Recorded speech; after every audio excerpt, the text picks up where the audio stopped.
Hey friends, welcome to IAS APPSC TSPC lectures. So Indian history series లో ఇప్పటికి మనం Indus valley civilization Vedic civilization చూసాం. So బుద్ధిజంలో ఇప్పుడు నెక్స్ట్ వీడియోలోకి మనం వచ్చాం. సో లాస్ట్ వీడియోలో మనం బుద్ధ తాలూకా మెయిన్ టీచింగ్స్, ఆ ముందు వీడియోలో బుద్ధిస్ట్ ముద్రాస్, అలాగే early life of Gautam Buddha, so 5 great events ఇలాంటివన్నీ కవర్ చేయడం జరిగింది. ఇన్ కేస్ మీరు కనుక వీడియోస్ కనుక చూడకపోతే ప్లీజ్ వాచ్ చేయండి, ఎందుకంటే ఎగ్జామ్ పాయింట్ ఆఫ్ అవి చాలా ఇంపార్టెంట్ టాపిక్స్ కాబట్టి. సో ఈ వీడియోలో మనం స్పెషల్గా ఫేమస్ మాంగ్స్ అలాగే ఫేమస్ బుద్ధిస్ట్ స్కాలర్స్ ఎవరైతే ఉన్నారో బుద్ధ టైంలో అవి మనం చూడబోతున్నాం, ఎందుకంటే ఇవి కూడా మల్టిపుల్ చాయిస్ క్వశ్చన్స్లోకి రావడానికి అవకాశాలు ఎక్కువ ఉన్నాయి.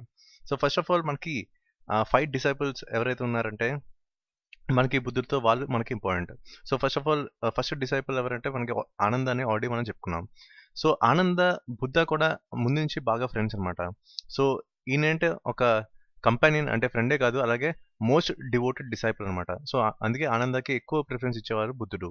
సో సింపుల్గా చెప్పాలంటే ఆనంద బుద్ధ ఆర్ ఫ్రెండ్స్ అని మీరు గుర్తుపెట్టుకోవచ్చు. సో నెక్స్ట్ అలాగే మన అనుద్ధ. సో అనుద్ధ ఈయన ఏమంటారంటే మనకి master of right mindfulness. So ఇక్కడ ఏంటంటే మనకి మైండ్ తాలూకు ఇంపార్టెన్స్ మనకి కనిపిస్తుంది. మనకి ఆల్రెడీ లాస్ట్ వీడియోలో మనం చెప్పుకున్నాం, మైండ్ అనేది సెంట్రల్ నర్వ్, అది కంట్రోల్ చేసుకుంటే మనకి సెల్ఫ్ కంట్రోల్ ఉంటుంది. నెక్స్ట్ సఫరింగ్ నుంచి బయటకు రావడానికి ఎక్కువ అవకాశాలు మనకు ఉన్నాయి ఎప్పుడంటే రైట్ మైండ్ఫుల్నెస్ ఉన్నప్పుడే. సో దీంట్లో మనకి మాస్టర్ ఎవరంటే అనుద్ధ అనమాట. సో ఇక్కడ మీరు చూసుకుంటే జస్ట్ ఒక మైండ్ మ్యాప్ ఒకటి మీకు కనిపిస్తుంది. సో జస్ట్ అణు మైండ్ మ్యాప్ అని మీరు గుర్తుపెట్టుకోవచ్చు.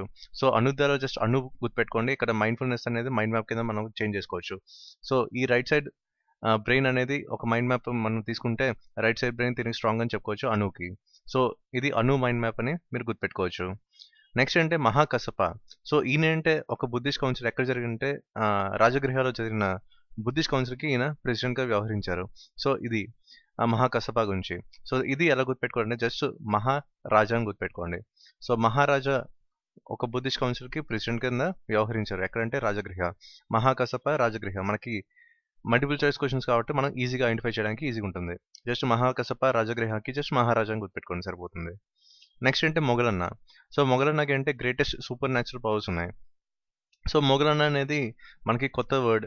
సో దీన్ని ఏం చేస్తా అంటే ఈ జీజీ తీస్తే మనకి మల్లన్న మూవీ ఉంది. సో మల్లన్న మూవీలో చూసినట్టు మీకు ఏంటంటే విక్రమ్ కొన్ని న్యాచురల్ పవర్స్ కాకుండా కొన్ని ఆర్టిఫిషియల్ చేసినా సరే డిఫరెంట్గా చేస్తారనమాట. సో అవన్నీ కొన్ని ఎక్స్ట్రా పవర్స్ మనం చూసాం దాంట్లో. సో దాన్నే జస్ట్ ఇమాజిన్ చేసుకోండి. మల్లన్న స్వామికి అంటే శివుడికి ఎలాగో సూపర్ న్యాచురల్ పవర్స్ ఉన్నాయి, అది మనకు తెలిసినట్టు. సో ఇక్కడ ఏంటంటే మొఘలన్నకి ఈ గ్రేటెస్ట్ సూపర్ న్యాచురల్ పవర్స్ ఉన్నాయి. సో జస్ట్ మల్లన్న ఒక సూపర్ న్యాచురల్ పవర్ అని గుర్తుపెట్టుకోండి. నెక్స్ట్ ఏంటంటే సారీపుట్ట. సో ఇక్కడ ఏంటంటే వీళ్ళు ఒక డీప్ ఇన్సైట్ ఇచ్చారు దీనికి దమ్మాకి. సో దమ్మా గురించి మనం ఆల్రెడీ మనం లాస్ట్ వీడియో చూసాం. ఆర్య సత్యాస్కి ఎలా అంటే 4 నోబుల్ ట్రూత్స్కి ఎలా లింక్ అయింది, అలాగే మన 8 ఫోల్డ్ పాత్కి ఎలా లింక్ అయింది లాస్ట్ వీడియోలో మనం చూసాం. సో ఇక్కడ ఏంటంటే సారీపుట్టాన్ని మనం ఎలా గుర్తుపెట్టుకోవాలి దమ్మాకి. సో ఇక్కడ మీరు చూస్తే ఇక్కడ ధర్మపాల శారీస్ అని ఉన్నాయి. సో శారీ పుట్టాలో జస్ట్ శారీ గుర్తుపెట్టుకుందాం.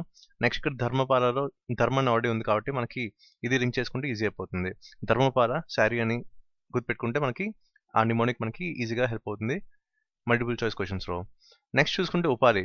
సో ఉపాలి అంటే మాస్టర్ ఆఫ్ వినయ్ అంటారనమాట. జస్ట్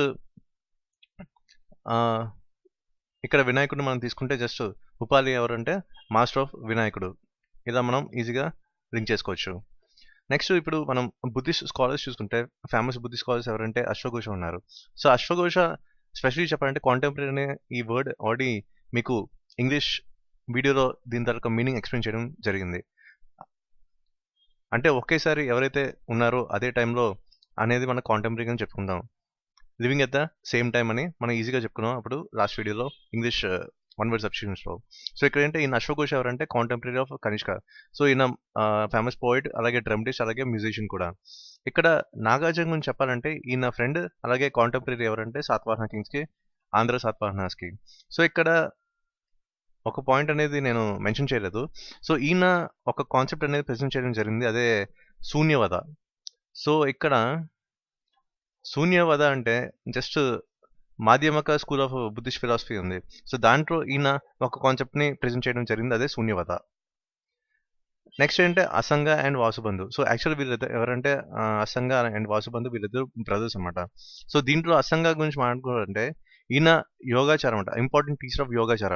సో దీనికి ఇంకో పేరు అంటే విజ్ఞానవాద స్కూల్. సో ఇది యాక్చువల్లీ ఎవరు ఎస్టాబ్లిష్ చేశారంటే మైత్రేయనాథ్. ఈ మైత్రేయనాథ్ ఎవరంటే అసంగాకి గురువు. సో ఈయన ఎస్టాబ్లిష్ చేసింది విజ్ఞానవాద స్కూల్. దాంట్లో ఒక ఇంపార్టెంట్ టీచర్ ఎవరంటే అసంగవాద. ఇక్కడ వాసుబందుకి వస్తే ఈయన ఏం రాశారంటే అభిధారమ కోస. సో అభిధారమ కోస ఇది బేసికల్గా ఏంటి, ఇది ఒక ఎన్సైక్లోపీడియా ఆఫ్ బుద్ధిజం అనమాట. సో ఇది బేసికల్గా మనం చెప్పుకోవాల్సిన మెయిన్ పాయింట్. సో ఇప్పటికీ మనకి ఈ వాసుబంధు తాలూకా వర్క్ అదే అభిధారామ కోస అనేది ఇప్పటికీ చాలా ఫేమస్ అనే చెప్పుకోవాలి బుద్ధిజం వర్క్స్లో. నెక్స్ట్ ఇంకొకరి గురించి మాట్లాడుకోవాలంటే బుద్ధఘోష. సో బుద్ధఘోష ఈయన బేసికల్గా ఎవరంటే అప్పుడు 5th century ఆ టైంలో ఈయన ఒక గ్రేట్ పాలీ స్కాలర్. సో ఈయన ఎక్కువ కమెంటరీస్ రాశారు. అలాగే ఈయన రాసిన most famous important literature especially post Tripitaka గురించి నేను నెక్స్ట్ వీడియోలో మీకు చెప్తాను. సో ఈయన రాసిన ఫేమస్ వర్క్ అంటే విశుద్ధిమాగ. సో విశుద్ధిమాగ అనేది చాలా ఇంపార్టెంట్ వర్క్ బుద్ధఘోష రాసింది.